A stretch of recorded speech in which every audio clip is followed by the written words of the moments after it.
क्या होगा जब एक खुशहाल और बाइज्जत खानदान को अचानक अपनी ही छत के नीचे नौकरों की तरह जिंदगी गुजारने पर मजबूर कर दिया जाए?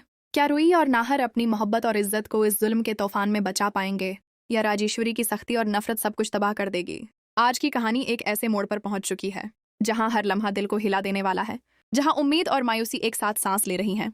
एक वक्त था जब यही घर खुशियों से भरा हुआ था, जहां हर कमरे में हंसी गूंजती थी, लेकिन आज वही घर अंधेरे, खामोशी और जल्लत की तस्वीर बन चुका है। राजेश्वरी ने न सिर्फ इस खानदान से उनका हक छीन लिया है, बल्कि उनकी इज्जत नफ्स को भी कुचलने में कोई कसर नहीं छोड़ी।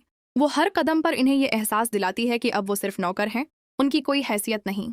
रुई और नाहर, जो कभी इस घर के सबसे मजबूत स्तून थे, आज एक तंग और गंदे स्टोर रूम में रहने पर मजबूर हैं, जहां ना हुआ है ना रोशनी, सिर्फ घटन और बेबसी है। मगर इस अंधेरे में भी उनकी मोहब्बत एक छोटी सी रोशनी बनकर जल रही है। नाहिर के दिल में बेशुमार दुख और पछतावा है।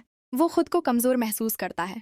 उसे लगता है कि वो रुई को वो खुशियां नहीं दे पाया जिसका उसने वादा किया था। उसकी आवाज में दर्द साफ सुनाई देता है जब वो कहता है कि किस्मत ने उनके साथ बहुत बड़ा खेल खेल दिया है, लेकिन रुई उसकी हिम्मत नहीं टूटने देती। वो इसे याद दिलाती है कि उनका साथ ही उनकी सबसे बड़ी ताकत है। वो कहती है कि अगर वो एक साथ हैं तो कोई भी मुश्किल उन्हें ज्यादा देर तक नहीं रोक सकती।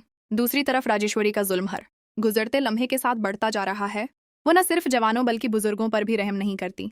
एक बाप जो उम्र के उस हिस्से में सुकून का हक रखता है, उसे भारी बोरियां उठाने पर मजबूर किया जाता है। उसके कमजोर हाथों में वजन से ज्यादा बेइज्जती का बोझ होता है।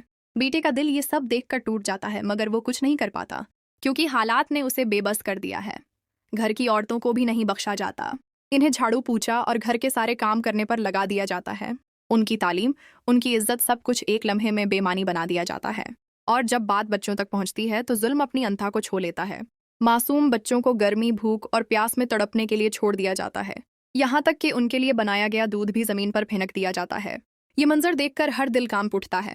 एक तरफ मोहब्बत, सब्र और उम्मीद है, और दूसरी तरफ जुल्म, नफरत और गुरूर। सवाल ये है कि आखिर कब तक ये नाइंसाफी चलती रहेगी? क्या सच कभी सामने आएगा? क्या वो दिन आएगा जब ये खानदान दोबारा अपनी इज्जत और खुशियां हासिल करेगा, या फिर ये अंधेरा उनकी तकदीर बन जाएगा? हर लम्हा एक नई आजमाइश लेकर आ रहा है। हर सांस के साथ एक नया दर्द जड़ा हुआ है, मगर उम्मीद अभी जिंदा है।